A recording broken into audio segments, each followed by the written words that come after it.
Racist. This word has been overused for so long that we don't seem to understand what it is anymore. And it's what people call Charlie Kirk, in part for this statement about several prominent black women. In fact, if we would have said 3 weeks ago, Blake, if we would have said that Joy Reid and Michelle Obama and Sheila Jackson Lee and Ketanji Brown Jackson were affirmative action picks, we would have been called the racist. But now they're coming out and they're saying it for us. They're coming out and they're saying, I'm only here because of affirmative action. Yeah, we know. You do not have the brain processing power to otherwise be taken really seriously. You had to go steal a white person's slot to go be taken somewhat seriously. Was that rude and insensitive of Charlie? Yes. Was it a counterproductive personal attack? Also, yes. Was it racist? No.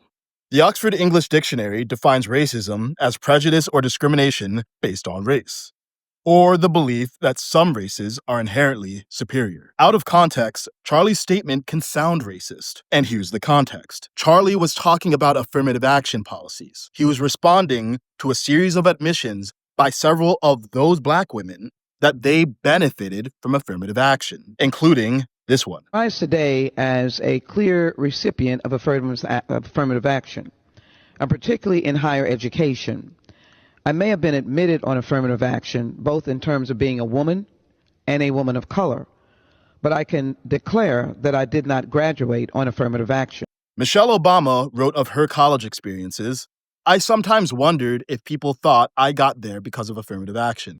I went to Harvard, and I've often wondered the same thing. I even had a white liberal, who I knew, throw that in my face. And it's a rational thing to wonder. Charlie voiced the doubt that many were afraid to admit.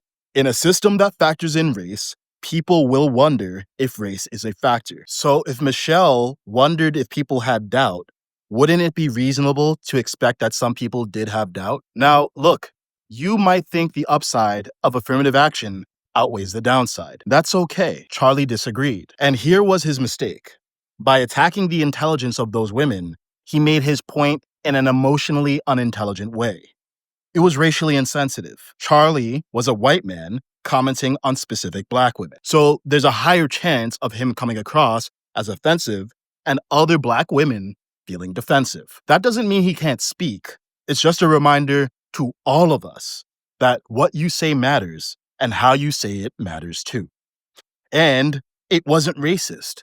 He didn't say they were unqualified because they were black. He said he thought they were unqualified and speculated they were elevated because they were black. And affirmative action policies create the conditions for that speculation. He attacked specific individuals who he thought benefited from a race-based policy. He did not imply that their race made them inferior. Which brings us to our bigger problem. Charlie was just killed. People are celebrating his death. His comment was insensitive, and celebrating death is inhuman. That would be true even if that statement was racist. But that's the problem with social media. An insensitive sentence gets called racist. And then racists get the death sentence. Then people rush to explain, I don't condemn violence, but this is why I'm not bothered. We should all be bothered.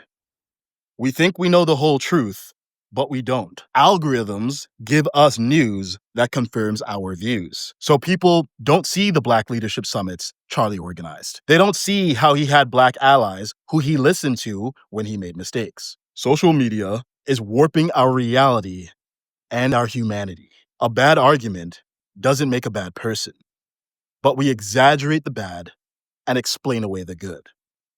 And now, many are celebrating the death of a man they're certain they understood.